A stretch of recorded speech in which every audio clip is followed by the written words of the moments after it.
Welcome, my dear students, to another wonderful session on mathological. So we've already discussed a few questions जहाँ पे कि one root was common और both roots are common, but एक बार summarize कर लेते हैं properties को और साथ में जो important condition है when one root is common उसको भी देख लेते हैं. So if there are two equations, let us say equations are a1x square plus b1x plus c1 is equal to 0 and a2x square plus b2x plus c2 that is equal to 0. And we've been given that one root is common. One root is common in these two equations. So if there is one root common, सबसे पहला case बनता है case number 1. When we know one of these equations, for example, one of these equations is x square minus 5x plus 6 is equal to 0. ठीक है, और second equation है हमारा ax square plus bx plus c is equal to 0. ये दो equation है हमारे पास. तो अगर फर्स्ट इक्वेशन ये है x square minus 5x plus 6, उसके रूट्स हमें नोन है. So this equation has known roots. We know the roots very well. Roots क्या है? Roots are 2 and 3. x is equal to 2 and 3 satisfy the equation. And we know that these two equations have one root common. एक root common है. ठीक है, सो roots हमारे आ रहे हैं 2 and 3.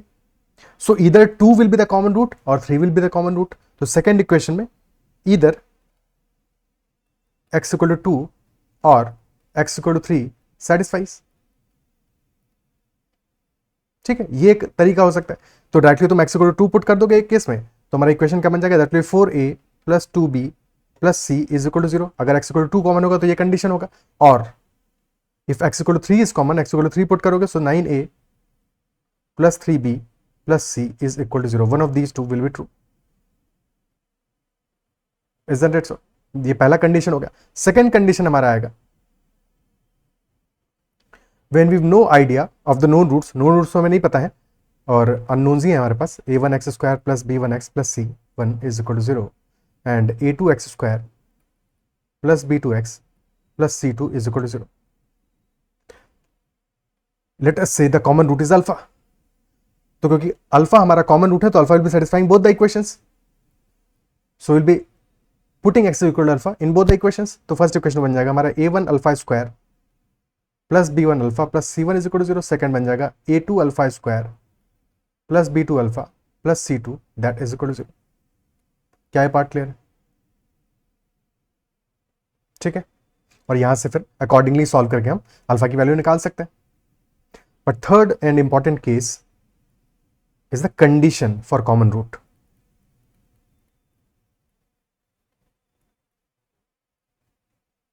क्योंकि कभी कभी हमें फर्स्ट या सेकंड मेथड काम नहीं करेगा. We have already seen some questions जहां पे कि सेकंड मेथड से हमने सॉल्व किया है या फर्स्ट मेथड से सॉल्व किया है, बट कभी कभी ये दोनों मेथड हमारे काम नहीं करेंगे, तो वहां पे condition for the common root ये भी हमें पता होना चाहिए. सो अगर इक्वेशन है हमारा a1x square plus b1x plus c1 is equal to 0. Second equation है a2x square plus b2x plus c2 is equal to 0.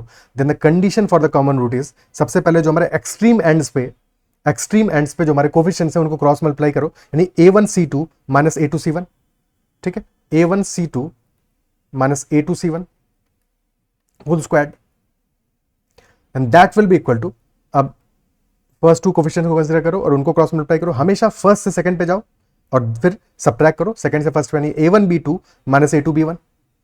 This will be equal to a1b2 minus a2b1 multiplied by, अब second और third को consider करो, b1c2 minus b2c1. So this is our condition for the common root. सबसे पहले हमने extreme जो ends पे हमारे कोफिशिएंट्स हैं उनको क्रॉस मल्टीप्लाई किया, a1c2 minus a2c1 whole squared, that will be equal to a1b2 minus a2b1 multiplied by b1c2 minus b2c1. This is condition for the common root.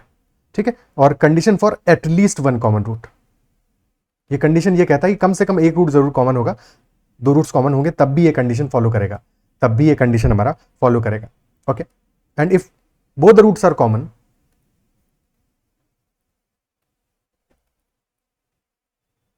if both roots are common, then equations are multiple of each other. ठीक है, equations are identical. ठीक है, basically multiples of each other.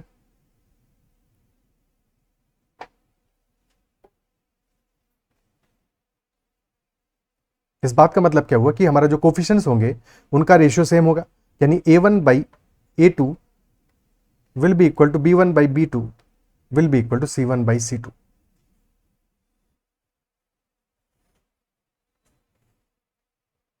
Okay, questions करते हैं कुछ।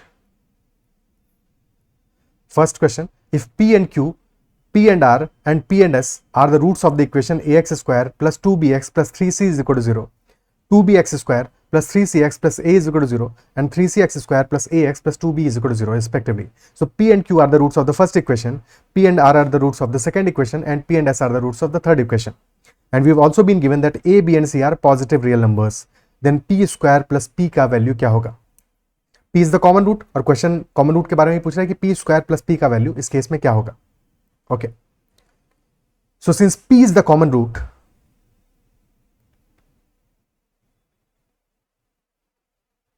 so p will satisfy all the equations.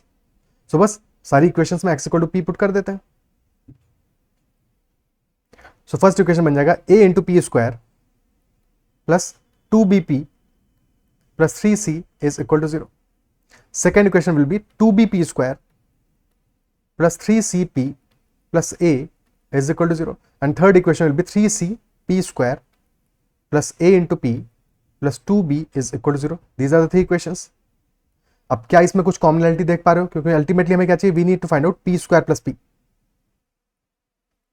If you check the coefficients, तो सबसे पहले पी स्क्वायर कोफिशिएंट देखो, फर्स्ट इक्वेशन में है a, सेकंड में 2b, थर्ड में 3c। Then check the coefficients of p, first में 2b, सेकंड में 3c और थर्ड में a, और कांस्टेंट कोफिशिएंट भी है 3c and 2b। So order different है but sum of the coefficients of all the three equations for p square as well as p as well as the constant terms ये equal है। So if we add all these three equations, so add करने पे this will become a plus 2b plus 3c। ठीक है, ये तो सारे terms में आ जाएगा, तो कॉमन ले लोगे इसको, और multiplied by p square plus p plus 1 and this is equal to 0। a plus 2b plus 3c into p square plus p plus 1 that is equal to 0। और क्वेश्चन ऑलरेडी हमें बता रहा है कि a, b and c are positive real numbers. So if a, b and c are positive and they are have been added, so this will definitely be positive only. ठीक है, अगर just in case ऐसा होता है कि a plus 2b minus 3c करते हैं हम, तब तो डेफिनेटली नहीं कह सकते थे, because a and 2b are positive, तो सम तो पॉजिटिव होगा, बट ये 3c भी पॉजिटिव होगा और a plus 2b minus 3c positive भी हो सकता है, नेगेटिव भी हो सकता है, डिपेंड करेगा कि वैल्यूज क्या है। So this can be positive, this can also be equal to 0, this can be negative. तो यहाँ पे तो तीन केसेस बनेंगे, बट क्योंकि सम कर रहे हैं तो डेफिनेटली पॉजिटिव है। And if that is positive और प्रोडक्ट हमारा 0 आ रहा है, that implies that P square plus P plus 1 is definitely equal to 0, and if that is equal to 0, तो p square plus p will definitely be equal to -1. This will be equal to -1, और question में इसी की value पूछा है, तो answer will be option C. Option C answer आ जाएगा। क्लियर? ठीक है, अच्छा P square plus P is a negative number, -1 है, तो डेफिनेटली 6 एबीसी के बराबर तो हो भी नहीं सकता, क्योंकि एबीसी पॉजिटिव होगा, प्रोडक्ट पॉजिटिव होगा। ठीक है, तो ये तो पॉसिबल भी नहीं है, option C is the answer. Okay, क्या ये मेथड समझ में आता है? Okay, next question, the equations 3x square plus 4x plus 5 is equal to 0 and ax square plus bx plus c is equal to 0 have a common root. So there is a common root between these two equations. Also, a, b and c are side lengths of a triangle. So find the measure of angle opposite side c. Opposite side c. So इस case में हमें coefficients known है first equation के, so we can try to find the roots of the first equation. तो 3x square plus 4x plus 5 is equal to 0। Roots क्या आ जाएंगे? x will be equal to -b यानी -4 plus minus root of b square यानी 16 -4 into 3 into 5, so 12 into 5 -60 divide by 2 into 3 which is 6। So this will be equal to x will be equal to -4 plus minus root of -44 by 6, which will be -2 plus minus root of -11। ठीक है, negative sign थोड़ा सा pronounce नहीं लग रहा है, root of -11 divide by 3, और root of -11 will be imaginary, क्योंकि d हमारा discriminant is less than 0, so imaginary roots होंगे,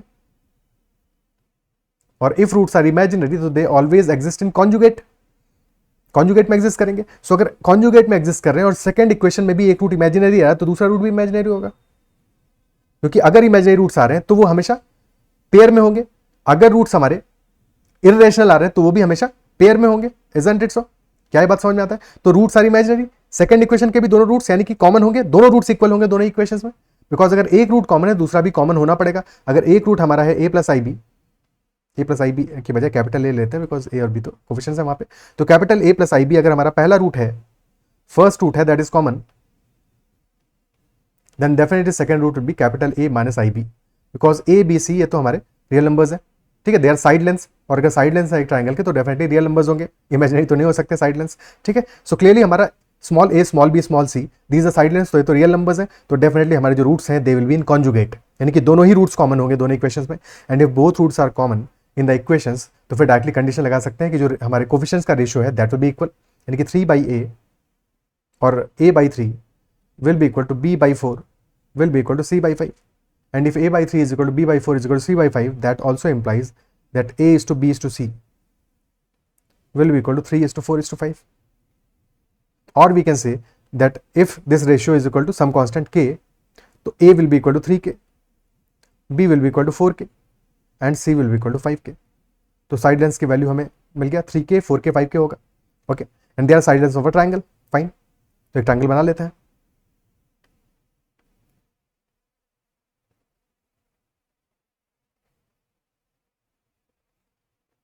So if this is 3k, this will be 4k and this will be 5k.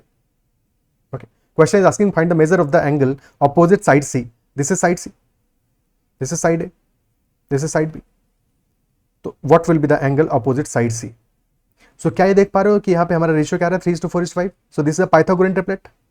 So 5k whole squared will be equal to 3k whole squared plus 4k whole squared. Pythagorean triplet बन रहा है तो definitely ये जो angle है हमारा 5 के largest side के opposite that will be 90 degree का angle, that angle will be equal to 90 degree. क्या है, पार्ट क्लियर है? ठीक है कि नहीं? Next question, find the integer k for which the inequality is valid for all real values of x। This inequality यानी कि x square -2 into 3k -1 into x plus 8k square -7 greater than 0, और ये inequality क्या है हमारा quadratic expression है, और this is always positive. X square coefficient देखो क्या है, पॉजिटिव है, एक्स स्क्वायर कोफिशिएंट पॉजिटिव है यानी कि small a is positive, leading coefficient is positive, और अगर लीडिंग कोफिशिएंट पॉजिटिव है तो हमारा ग्राफ कुछ ऐसा बनेगा, and that graph is always positive, यानी कि कोई भी रियल रूट्स नहीं आने चाहिए। If this is x axis this should always be above the x axis, always positive है, so no real roots, and if there are no real roots तो मतलब क्या हुआ, discriminant should be less than 0, तो बस यही condition लगाते थे, discriminant should be less than 0 put कर देते हैं। सो बी स्क्वायर -4ac, तो -2 into 3k -1 whole square -4 into a is 1 4 into 8k square -7, and this should be less than 0, और -2 का होल स्क्वायर विल बी 4, तो 4 into 3k -1 whole square which will be 9k square plus 1 -6k -4 into 8k square 32k square plus 28 less than 0, so 36k square -32k square will be 4k square -24k plus 4 plus 28 plus 32 is less than 0, 4 से divide कर दोगे, so the expression will be k square -6k plus 8 less than 0, and 6 can be broken in 2 parts 4 and 2, so effectively ये बन जाएगा k -2 into k -4 is less than 0. So there are two critical points at k is equal to 2 and k is equal to 4. When k is greater than 4 तो product हमारा positive आएगा, when k is less than 2 product हमारा positive आएगा, because दोनों ही values हमारी negative होंगी, but between 2 and 3 the product will be negative, the product will be negative, यानी कि सॉल्यूशन क्या आ जाएगा हमारा, k should be element of 2, 4 between 2 and 4, और 2 और 4 पे ओपन ब्रैकेट रहेगा, बिकॉज 2 पे वैल्यू 0 आ रहा है, 4 पे भी 0 आ रहा है, so there will be only one integer k for which the inequality will always be positive, and that is for k is equal to 3, for k is equal to 3, option B will be the answer. Okay, clear? Next question,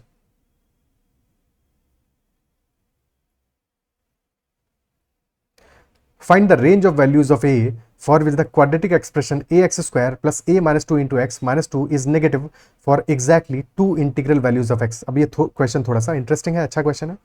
pause this video and try to solve it, थोड़ा सा attempt करो। क्या approach होना चाहिए हमारा, so that we are sure that this quadratic expression a x square plus a minus two into x minus two is negative for exactly two integral values of x, for exactly two integral values of x. Okay, which implies कि देखो हमारे पास cases क्या बनेंगे, this expression has to be negative है, ये है कि क्वाड्रेटिक का एक्सप्रेशन, तो या तो ग्राफ हमारा ऐसा बनेगा और या फिर ऐसा बनेगा, है कि नहीं। बट अगर ग्राफ हमारा ओपनिंग अपवर्ड्स होगा then the expression should be negative for exactly two integral values of x, यानी कि कहीं ना कहीं पे तो एक्सेस को कट करेगा, तभी तो नेगेटिव पे जाएगा। अगर ये एक्स एक्सिस को पूरा का पूरा ऊपर ही रहेगा तब तो फिर कोई रूट ही नहीं होगा। बट क्योंकि नेगेटिव होना है, इसको एक्सप्रेशन को नेगेटिव होना है for exactly two integral values of x, यानी कि definitely this should cut x axis at two different points, और उनके बीच में हमारे दो इंटीग्रल वैल्यूज होंगे। Let us say those values are I1 and I2, and at those values I1 and I2 this should be negative, and exactly at two values, ठीक है, exactly at two values it should be negative,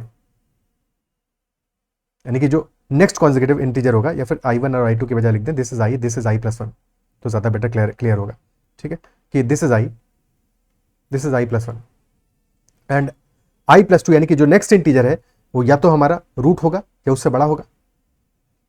similarly I minus one, उससे पहले वाला integer या तो root होगा या उससे छोटा होगा, तभी तो एग्जैक्टली दो इंटीजर्स पे वैल्यू नेगेटिव होगा, है कि नहीं। क्या ये बात समझ पा रहे हो, ठीक। बट अगर हमारा ग्राफ ओपनिंग डाउनवर्ड्स हुआ तब क्या केस बनेगा हमारा, अगर उस केस में भी हम कह रहे हैं कि एग्जैक्टली टू इंटीग्रल वैल्यूज के लिए नेगेटिव हो, तब ये तो सारी वैल्यूज के लिए नेगेटिव आएगा। अब रूट के लेफ्ट हैंड साइड में जितनी वैल्यूज है सबके लिए this is less than zero, root के राइट हैंड साइड में जितनी वैल्यूज है सबके लिए this is less than zero, तो ये वाला केस तो डेफिनेटली नहीं होगा। क्या ये बात समझ पा रहे हो कि सेकंड वाला केस तो डेफिनेटली नहीं हो सकता, बिकॉज फिर हमें इनफाइनटली मेनी वैल्यूज मिलेंगी जिनके लिए this will be negative and only for a few values this will B positive, तो सेकंड वाला केस तो नहीं होगा, definitely the case will be our first वाला केस। क्या ये बात समझ पा रहे हो, ठीक है। अभी बहुत ज्यादा क्लैरिटी से नहीं भी समझ पा रहे हो, बट क्या इतनी बात समझ पा रहे हो कि हमारा ग्राफ डेफिनेटली ओपनिंग अपवर्ड्स होगा, क्योंकि अगर इतना भी समझ पाए हो तो वी शुड बी क्लियर कि जो लीडिंग कोफिशिएंट है A should be positive, A should be greater than zero. Okay, also since there are two distinct roots, two distinct real roots, तो जो हमारा डिस्क्रिमिनेंट है that should also be positive, ये भी एक कंडीशन होगा। A should be greater than zero and capital D should be greater than zero, है कि नहीं, ठीक है। बट अब इस इक्वेशन को एक बार थोड़ा सा ध्यान से देखते हैं, क्या इसका एक रूट तुम इसको देख के आइडेंटिफाई कर पा रहे हो। और जब भी कभी देख के रूट आइडेंटिफाई करना हो तो हमेशा जो रूट होगा हमारा या तो जीरो होगा या वन होगा, माइनस वन होगा, टू होगा, माइनस टू होगा, बिल्कुल कॉमन रूट होगा, वही देख के आइडेंटिफाई कर पाएंगे। क्या इसका एक रूट तुम्हें दिख रहा है, are you able to see that हमारा अगर x को तुम थोड़ी देर के लिए भूल जाओ तो this is a plus a minus to, यानी a माइनस टू हमारा आ रहा है एक टर्म और a माइनस टू एक और आ रहा है।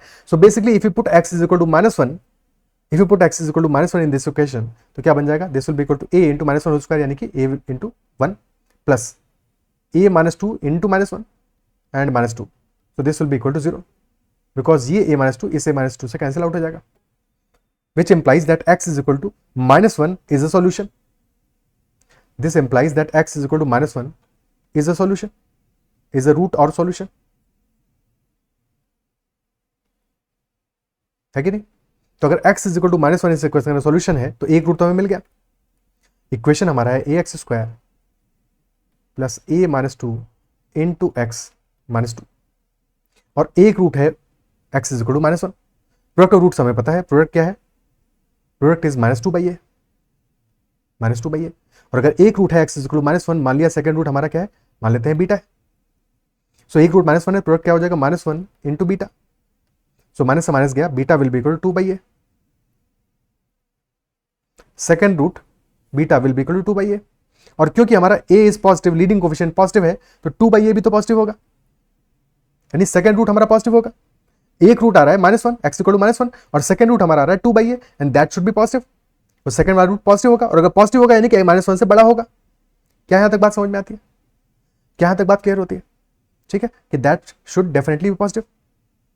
अब अगर अपने ग्राफ में इस बात को समझ के देखें, दिस इज अवर ग्राफ, -1 पे x इज इक्वल टू -1 पे this is 0, and if this is 0 at x equal to -1, यानी डेफिनेटली टू इंटीग्रल वैल्यूज के लिए नेगेटिव होना चाहिए, यानी कि those two values will be x equal to 0 and x equal to 1। और फिर उसके बाद में हमारा सेकंड रूट आ रहा है विच इज बीटा और 2/a, है कि नहीं।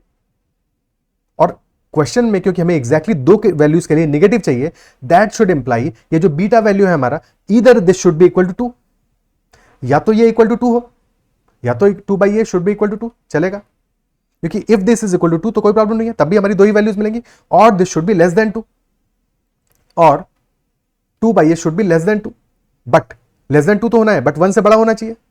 So beta should either be less than 2 और इक्वल टू 2, और 1 से तो ऑब्वियसली बड़ा होना चाहिए, क्योंकि 0 और 1 पे हमें वैल्यूज नेगेटिव चाहिए। क्या ये बात समझ पा रहे हो कि दो वैल्यूज हमें 0 और 1 पे वैल्यू नेगेटिव मिल जाएगा, क्योंकि अगर बीटा हमारा 2 से बड़ा हो गया तो फिर एट x इक्वल टू 2 भी हमें वैल्यू नेगेटिव मिलेगा। और क्वेश्चन की कंडीशन यही है कि एग्जैक्टली टू इंटीग्रल वैल्यूज के लिए द एक्सप्रेशन का वैल्यू शुड बी नेगेटिव, यानी कि beta should be between 1 and 2, और 2 पे इक्वालिटी होल्ड करेगा, because if beta is equal to 2 तो भी चलेगा। ये अच्छा सवाल है, थोड़ा सा टाइम दो इस बात को समझने के लिए कि क्या ये बात तुम अप्रिशिएट कर पा रहे हो, अदरवाइज फिर से थोड़ा सा 1-2 मिनट रिवाइंड करो और फिर से इस बात को देखो समझो, ठीक है। कि जो हमारा सेकंड रूट है, पहली चीज हमने ये देखा कि सेकंड, क्योंकि हमारा -1 सेटिस्फाई कर रहा है तो प्रोडक्ट ऑफ रूट है -2/a, यानी कि second root will B 2/a, और सिंस a इज पॉजिटिव तो 2/a भी पॉजिटिव होगा।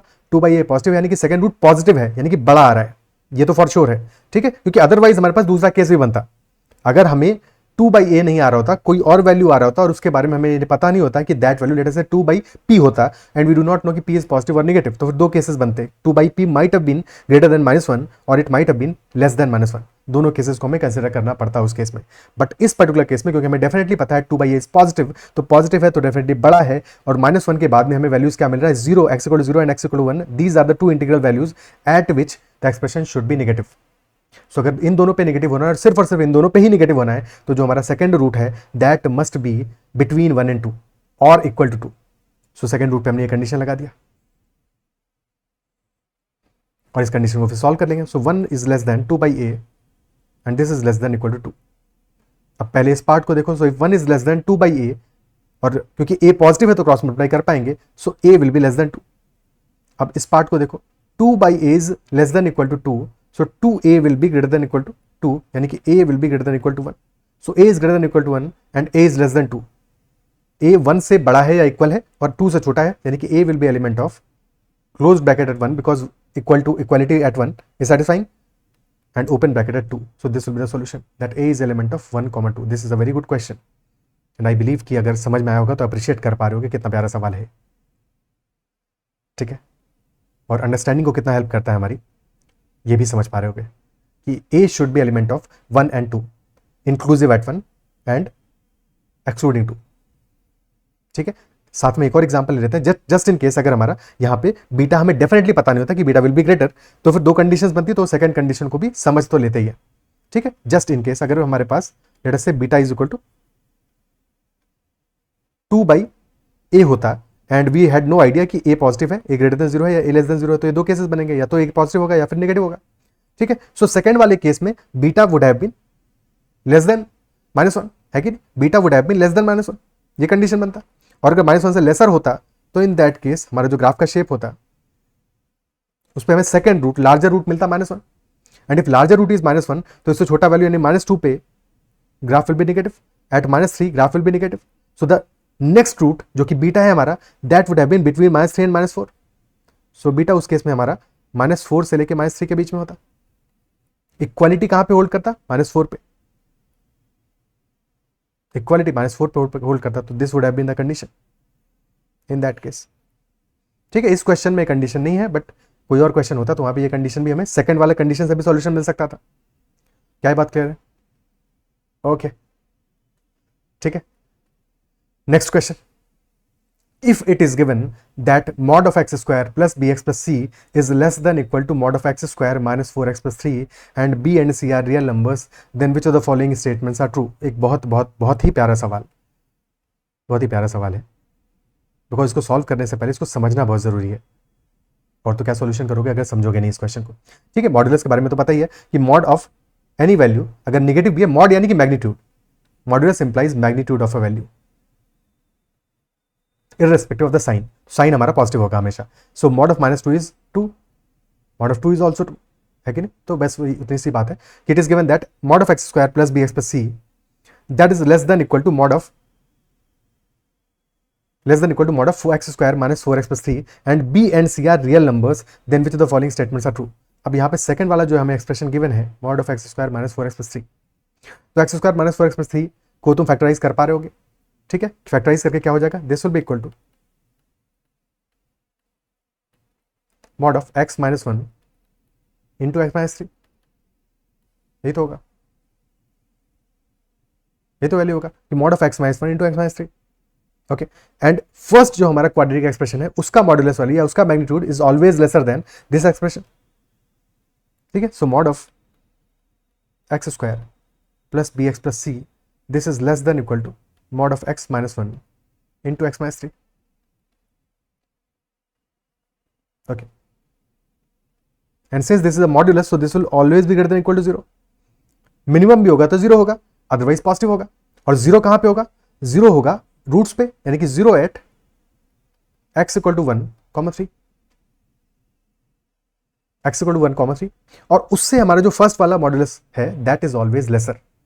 तो कैसे पॉसिबल है ये चीज, कैसे पॉसिबल है, पहले यहां पे एक दो बातें समझते हैं हम कैसे ये पॉसिबल हो सकता है कि दिस इज ऑलवेज लेसर. ठीक है, सबसे पहले जब ये वैल्यू हमारा मिनिमम हो रहा है, राइट हैंड साइड कब मिनिमम हो रहा है, when it is equal to 0, because 0 से छोटा हो नहीं सकता मॉड्यूलस है.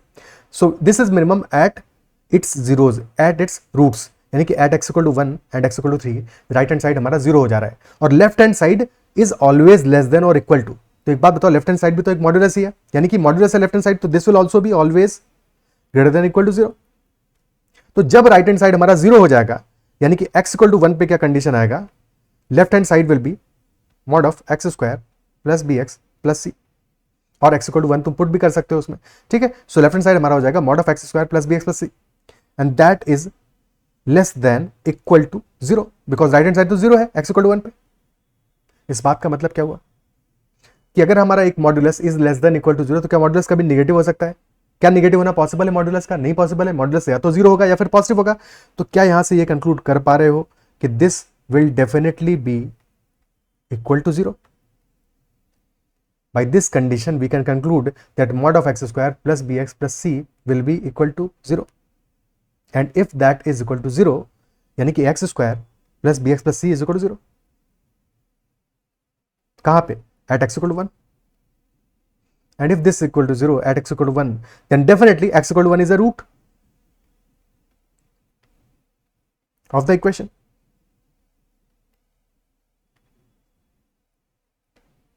x equal to 1 is a root of the equation for sure, because अगर रूट नहीं होता तो फिर कैसे 0 होगा, वहां पे जहां पे भी हमारा क्वाड्रेटिक एक्सप्रेशन 0 हो रहा है that will be a root. तो x equal to 1 तो रूट हो जाएगा.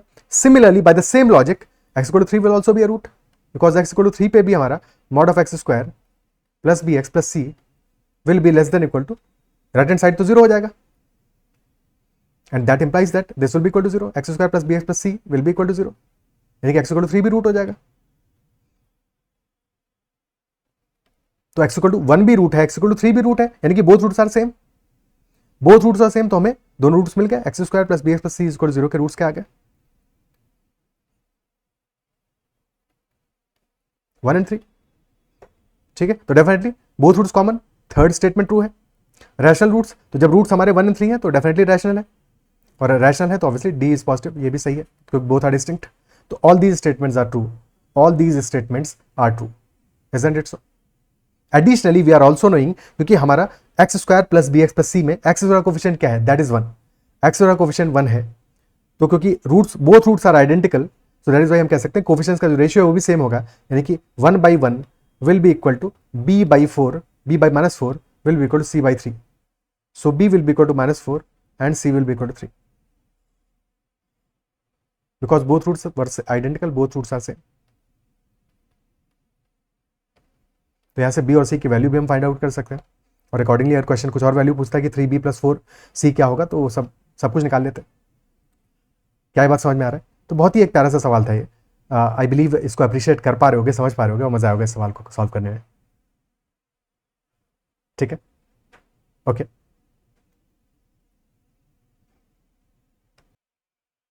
सो इतना ही रखते हैं इस सेशन में। अगर कहीं पे भी कोई डाउट आता है तो make sure to comment about that doubt as well. और अगर सेशन में मजा आया है, चीज़ें समझ में आई है, पसंद आया है सेशन में, बहुत बहुत कुछ तुम्हें समझ में आया है, तो डेफिनेटली अकॉर्डिंगली अपना फीडबैक जरूर देना। ठीक है, तुम अपना फीडबैक देते हो, कमेंट करते हो तो अच्छा लगता है उसमें भी, और लाइक करते हो तो भी बहुत अच्छा लगता है। तो डेफिनेटली अपना कमेंट देना कि तुम्हें क्वेश्चन में मजा आया, कौन से क्वेश्चन में तुम्हें सबसे ज्यादा मजा आया, कौन से क्वेश्चन में तुम्हारे कॉन्सेप्ट सबसे बेहतर तरीके से हिले या समझ में आया या क्लियर हुए, एक बार मेंशन जरूर करना। ठीक है, that is all for this session and you can also join the WhatsApp channel and Telegram channel if you like, and also you can message me on telegram at ADITYAKT. My name is Radhkumar Tiwari, and that's all for this session. Bye bye, take care and keep running.